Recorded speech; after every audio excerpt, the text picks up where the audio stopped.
Hey everyone, welcome back to Everyday English Podcast. Hi, friends. We're really happy you chose to spend your time with us today. I'm Daniel. I'm Maya.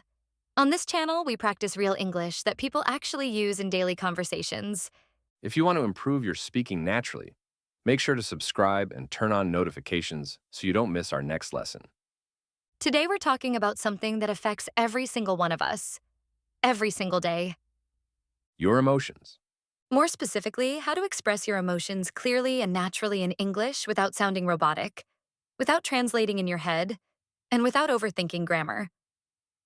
By the end of this episode, you'll be able to describe subtle emotional states, strong reactions, mixed emotions, and even long-term feelings about life.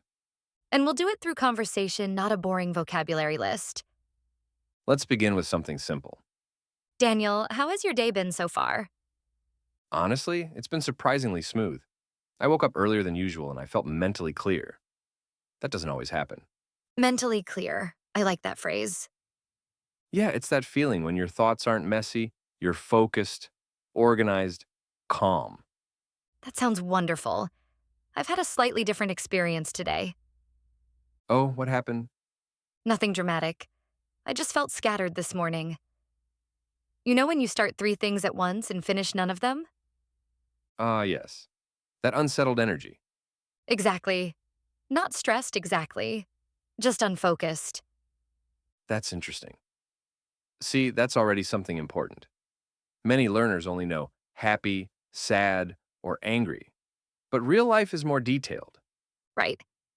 Sometimes you're not sad. You're unsettled or distracted or uncertain. So if someone asks, "How are you?" instead of saying, "I'm fine," you could say, "I'm feeling a bit unfocused today." Or, I'm slightly overwhelmed, but I'm managing. That sounds very natural. And what about yesterday? How did you feel yesterday? Yesterday, I felt deeply satisfied. I completed a project I had been working on for weeks. Satisfied is such a useful word. Yes, it means you feel pleased because you achieved something meaningful. See, we're already expanding emotional vocabulary and we haven't even started the lesson yet. Let's talk about structure for a moment. When describing emotional states in English, we often use I feel, I've been feeling, I'm feeling, I've felt. The small differences matter. For example, I feel confident. That sounds like a general truth. I'm feeling confident today. That sounds temporary, And if something has continued for some time, you can say, I've been feeling drained lately. which suggests it's not just today. It's been happening for a while. Exactly. Now let's explore emotions in layers. Let's start with a calm word composed. Composed means steady and self controlled. For example, even during the interview, she remained composed. It's stronger than calm, it implies control under pressure. Opposite? Agitated. Agitated means restless and emotionally disturbed. I felt agitated after the argument. Uneasy is a soft discomfort. Not fear, not anger, just discomfort. I felt uneasy walking through that empty parking lot. It's very common in daily English. Optimistic means hopeful about the future. I'm optimistic about the results. Opposite, Discouraged. I felt discouraged after failing the test. Overstimulated is a modern word. It means too much noise, too much information, too much activity. I felt overstimulated at the mall. yes, especially in big cities. Motivated is when you feel ready to act. I felt motivated after listening to that speech. Opposite, Unmotivated, which is more common than people admit. let's move to stronger reactions. Not small emotions, but intense ones. Okay, what's stronger than annoyed? Furious. That sounds serious. It is. Furious means extremely angry. It's when your emotions feel explosive. Can you give an example? Sure, I was furious when someone damaged my car and didn't leave a note. That makes sense. Furious feels like you're losing control. Exactly. Now compare that with irritated. Irritated feels smaller. Yes, irritated is when something bothers you repeatedly. Like when someone keeps tapping a pen during a meeting. That makes me irritated, not furious. So irritated is manageable. Furious is explosive. Now let's talk about sadness at different levels. Good idea. Disappointed is when something doesn't meet your expectations. For example, I was disappointed when the restaurant was closed. Right, it's not life-changing, just a letdown. Now, devastated is much stronger. Devastated feels heavy. Yes, devastated is when something deeply painful happens. I felt devastated when my long-term relationship ended. That's intense emotional pain.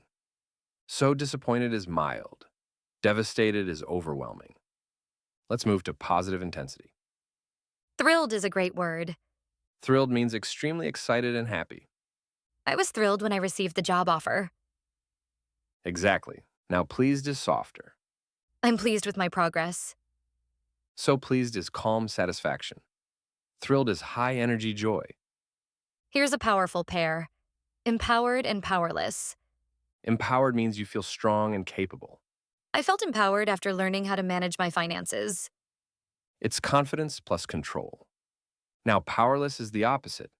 Powerless feels helpless. I felt powerless watching the news about a disaster. Yes, you care, but you can't change the situation. Another important emotional contrast is secure versus vulnerable. Secure means safe and stable. I feel secure in my current job. Vulnerable is when you feel exposed. I felt vulnerable sharing my personal story, But vulnerability is not weakness. right? It can also be brave. Let's talk about perspective. Grateful means appreciating what you have. I feel grateful for supportive friends.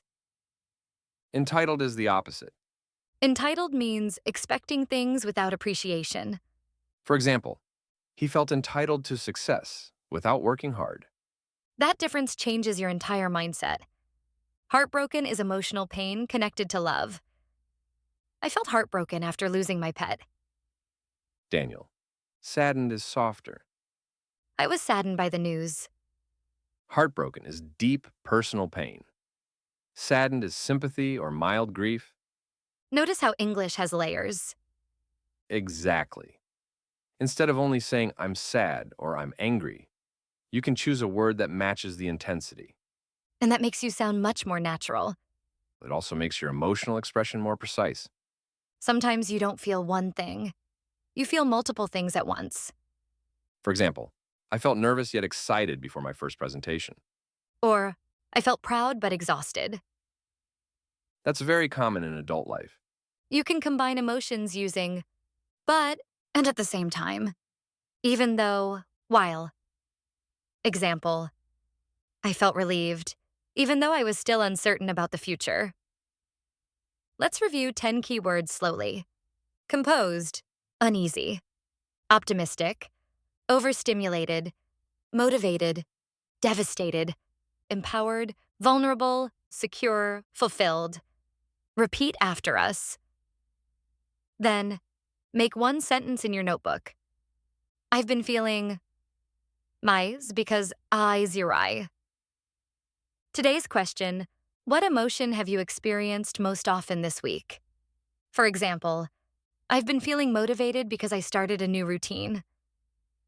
I've been feeling uncertain about a big decision. Write one honest sentence in the comments. Don't choose a perfect emotion. Choose a real one. Remember, emotions are not weaknesses. They are information. And when you can describe them clearly, your communication becomes more powerful. Language gives shape to feelings. And the more precise your vocabulary, the more precisely you can express yourself. We'll see you in the next episode. Until then, speak honestly, practice daily, and take care of your emotional world.